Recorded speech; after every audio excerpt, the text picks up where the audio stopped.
بسم اللہ الرحمن الرحیم۔ السلام علیکم ورحمۃ اللہ وبرکاتہ۔ معزز ناظرین کرام، آپ کا میزبان طارق محمود جامی آپ کے پسندیدہ پروگرام خیر کا سفر میں حاضر خدمت ہے۔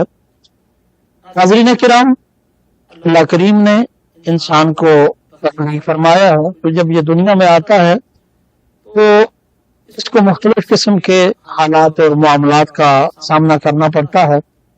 کبھی تو حالات انسان کے موافق ہوتے ہیں، انسان کمفرٹیبل فیل کرتا ہے اور اس کی نارمل لائف بڑی روٹین سے چلتی ہے، لیکن کبھی کبھی ہماری زندگی میں ہمیں ایسے حالات کا سامنا کرنا پڑتا ہے جو کہ ہمارے طبیعت کے موضوع نہیں ہوتے یا جن سے نبرد آزما ہونا ہمارے لیے مشکل ہوتا ہے۔ ایسے میں اللہ کریم نے ہمارے لیے ایک راستہ کھول رکھا ہے کہ انسان جب بھی کسی مشقت میں، کسی مصیبت میں اور کسی نامساعد حالات کے گرداب میں پھنس جاتا ہے، پھر اسے اور کوئی صورت نظر نہیں آتی ہے۔ دنیا کے سارے سہاروں سے جب وہ مایوس اور نا امید ہو جاتا ہے، ایک ہی در اسے نظر آتا ہے، ایک ہی دروازہ اسے کھلا نظر آتا ہے، ایک ہی در اسے اپنی طرف بلاتا نظر آتا ہے، اور وہ در اللہ کریم کا ہے، اس پروردگار کا در ہے جو اپنے آنے والے کو، اپنے مانگنے والے کو کبھی خالی ہاتھ نہیں موڑتا ہے۔ دنیا کے سارے دینے والے سبھی، دنیا کے سارے عطا کرنے والے ایک اوقات کے ساتھ دیتے ہیں، ان کے مخصوص اوقات ہیں۔ اس وقت سے بعد جائیں تو کہا جاتا ہے کہ آفس بند ہو چکا ہے، وہ ہماری ٹائمنگ ختم ہو چکی ہے، آپ نے کچھ لینا ہے تو کل آئیے گا۔ ایک اس پروردگار کا در ہے جس میں کوئی ٹائمنگ نہیں ہے، جس کا کوئی وقت نہیں ہے، یہ 24 گھنٹے دن ہو رات ہو ہر وقت کھلا رہتا ہے۔ پکارنے والا اپنے دل میں پکارے یا آواز کے ساتھ پکارے، پکارنے والا لوگوں میں بیٹھ کر پکارے یا تنہائی میں پکارے، پکارنے والا سکر میں پکارے یا حضر میں پکارے، پکارنے والا رو کے پکارے یا ہنس کے پکارے، وہ جس انداز میں بھی اپنے اس پروردگار کو پکارے وہ اس کی سنتا ہے، اس آواز پر لبیک کہتا ہے، اس کی آواز کو قبول کرتا ہے۔ قیام میں ہم اسے دعا کہتے ہیں۔ تو دعا وہ ہتھیار ہے، دعا انسان کی وہ ڈھال ہے جس کے ساتھ انسان نامساعد حالات کا مقابلہ کرتا ہے۔ دعا انسان کا وہ ہتھیار ہے جس کے ساتھ وہ مشکلوں کا مقابلہ کرتا ہے۔ پروردگار عالم کی بارگاہ میں وہ جب بھی عرض کرتا ہے، اس کا پروردگار اس کے لیے آسانیاں بھی پیدا کرتا ہے اور ان مصائب سے گزرنے کا حوصلہ بھی عطا فرماتا ہے، ان مصائب سے نکلنے کے اسباب بھی وہ پیدا فرماتا ہے۔ آج ہم اپنے اسی ٹاپک کو لے کر گفتگو کریں گے۔ ہماری خوش قسمتی ہے تو ہمارے دیگر ہمارے اسٹوڈیوز میں موجود ہیں ممتاز روحانی اسکالر جناب وسیم صادق صاحب، جنہیں محبت سے ہم آفندی کہتے ہیں۔ میں اپنے اس اسٹوڈیو میں جناب آفندی کو خوش آمدید کہتا ہوں۔ السلام علیکم ورحمۃ اللہ وبرکاتہ۔ وعلیکم السلام ورحمۃ اللہ وبرکاتہ۔ محترم آفندی، آج جس طرح کا آج کا موضوع ہے آپ کے گوش گزار کرتا چلوں کہ یہ دعا کیا ہے، دعا کے لیے کن شرائط کا ہونا ضروری ہے۔ آج جو ہے وہ ہم آپ سے یہ سیکھنے کی کوشش کریں گے، لیکن سب سے پہلے ذرا روشنی ڈالیے، دعا ہے کیا؟ بسم اللہ الرحمن الرحیم۔ یہ اللہ کا ایک بڑا خوبصورت کرم ہے کہ زمین والوں کا آسمان والوں کے ساتھ ملاپ کا راستہ بناتی ہے۔ سبحان اللہ، کیا کہنا ہے۔ یہ اللہ کے در کو کھڑکانے کا ذریعہ بنتی ہے۔ واہ واہ واہ۔ اور پھر جب دعا کی بات کرتے ہیں، اس کی قبولیت بھی کرم ہے واہ اور اس کی قبولیت کا نہ ہونا بھی کرم ہے۔ واہ واہ۔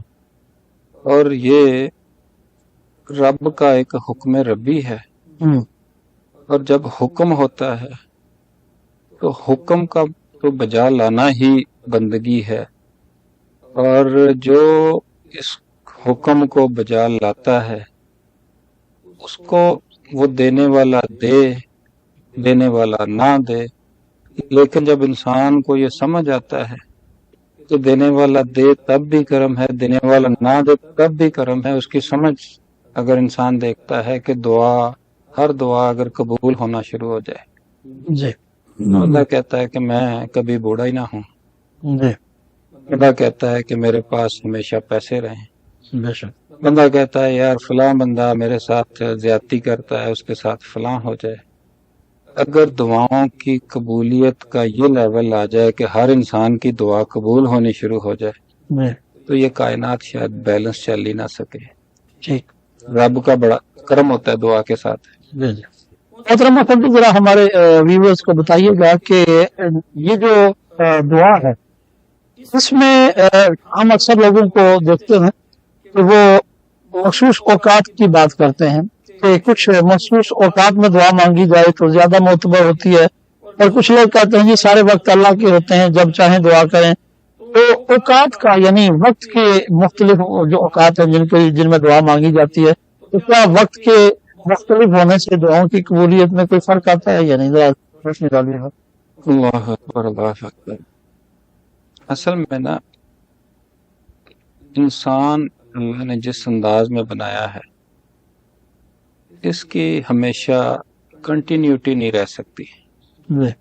جیسے آپ اس بات کو بہتر جانتے ہوں گے کہ جب صحابہ اکرام کہتے تھے کہ ہم حضور صلی اللہ علیہ وسلم کے قریب ہوتے ہیں ہماری کیفیت اور ہے، جب ہم ان سے دور ہوتے ہیں تو کیفیت اور ہے۔ بے شک یہ اللہ نے ایک ایسی انسان کے اندر کی دنیا بسائی ہوئی ہے کہ جو سیم نہیں رہتی۔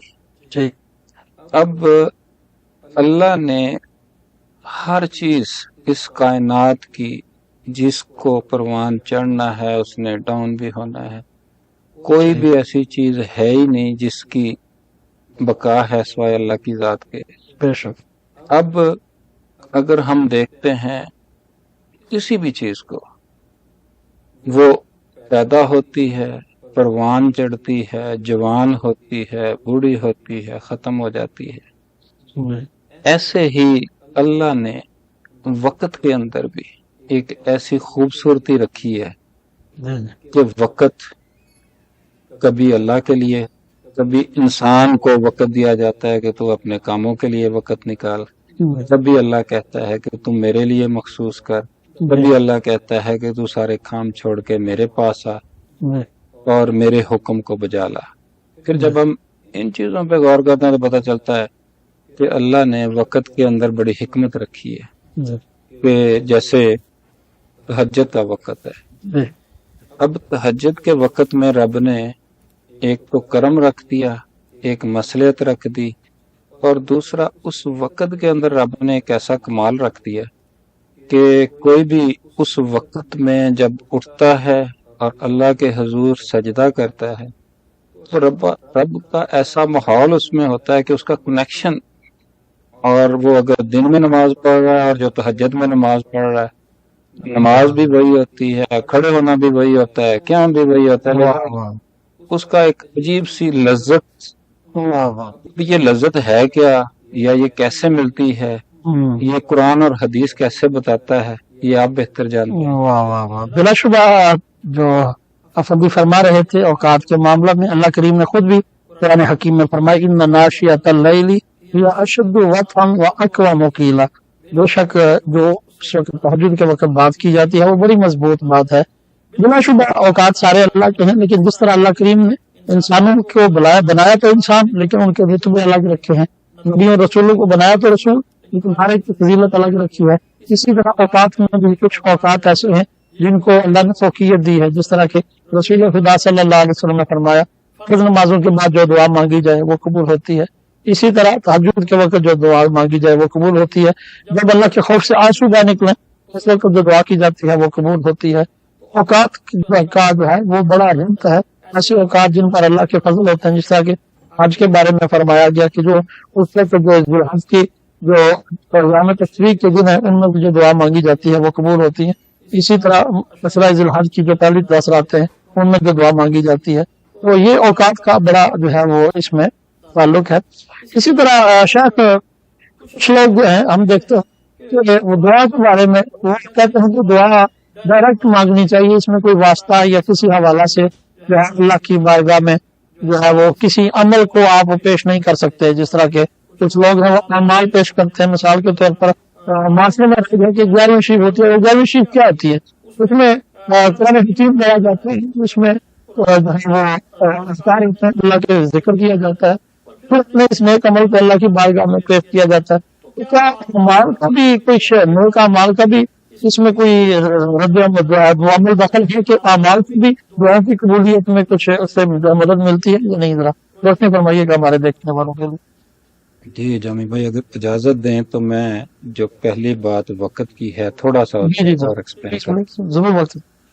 اصل میں جب زمانوں کی بات ہوتی ہے، زمان کی بات ہوتی ہے، جی جی تو جیسے اکثر دفعہ آپ نے دیکھا ہوگا رضا الدین صدیقی رحمۃ اللہ صاحب کو کہ جیسے وہ زمان کی بات کرتے ہیں اور عصر کی بات کرتے ہیں. ہاں ہاں کیا کہنا کہ زمانہ انسان کے ساتھ جیسے وہ بتاتے ہیں کہ زمانہ خسارے میں ہے، بے شک اور اللہ جیسے کہتا ہے انسان کو کہ خسارہ ہے، لیکن اللہ خسارہ بتاتا ہے کہ تو نے کیسے نکلنا کیسے، خسارے سے بچنا کیسے.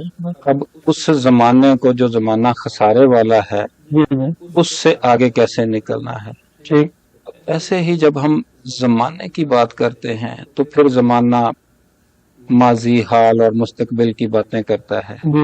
پھر جب آپ اس قید سے، اس وقت کی قید سے باہر نکلتے ہیں تو تب آپ کو اندازہ ہوتا ہے کہ اس زمان سے بھی باہر نکلنے کے لیے آپ کو اپنے اللہ کا کنیکشن چاہیے. بے شک. اس کنیکشن کے لیے اللہ نے بہت سارے وقت دیے ہیں، لیکن ہر وقت جو افضل وقت بھی ہے اس میں بھی جو بندہ اللہ کے ساتھ جڑتا ہے اس کے لیے وہ قبولیت ہوتی ہے. اب ہم آتے ہیں اعمال کی طرف.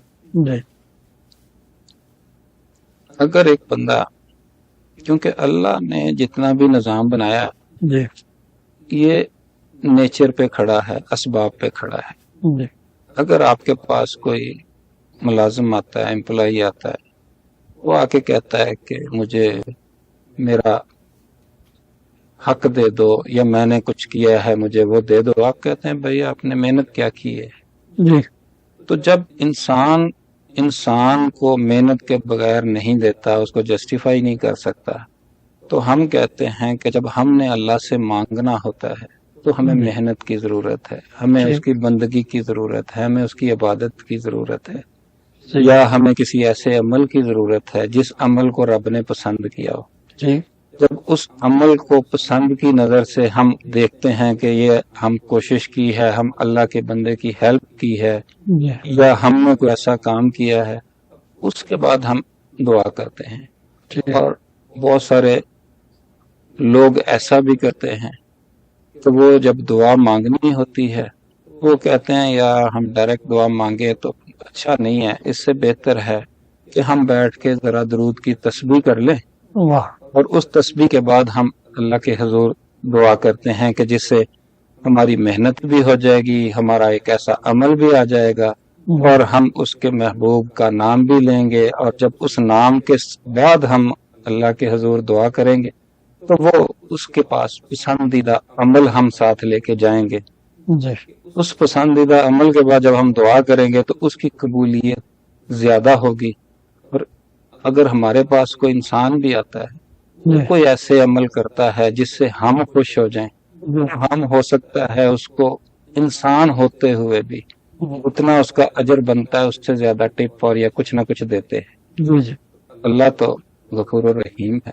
سبحان اللہ. اور اس کے بارے میں بھی قرآن اور حدیث کیا کہتی ہے وہ آپ بہتر جانتے ہیں. جی بلا شبہ ابھی ہم جو گفتگو سن رہے ہیں اس میں تعریف کرنا نبی رحمت صلی اللہ علیہ وآلہ وسلم نے، آپ مسجد نبی شریف میں تشریف فرما تھے، ایک شخص جو ہے وہ نماز پڑھ رہا تھا. اللہ کے رسول صلی اللہ علیہ وآلہ وسلم نے جب وہ نماز مکمل کر چکا تو اس نے دعا کے لیے ہاتھ اٹھا دیے. رسول اللہ صلی اللہ علیہ وسلم نے صحابی سے فرمایا اس کو میرے پاس بلا کے لاؤ. وہ حاضر خدمت ہوئے تو عرض کیا یا رسول اللہ حکم فرمائیے. اللہ کے پیارے رسول صلی اللہ علیہ وسلم نے ارشاد فرمایا کہ عبادت کے مکمل ہوتے ہی فوراً دعا مت مانگو، بلکہ دعا مانگنے کا طریقہ یہ ہے کہ دعا سے پہلے اپنے رب کی تعریف کرو، اپنے رب کی حمد کرو، پھر بھی ضرورت پڑے پھر اپنے رب سے دعا مانگو. اس کے بعد تم دعا مانگو تو ضرور قبول ہوگی. اعمال کا ہم نیک عمل کرتے ہیں اپنے پروردگار کی بارگاہ میں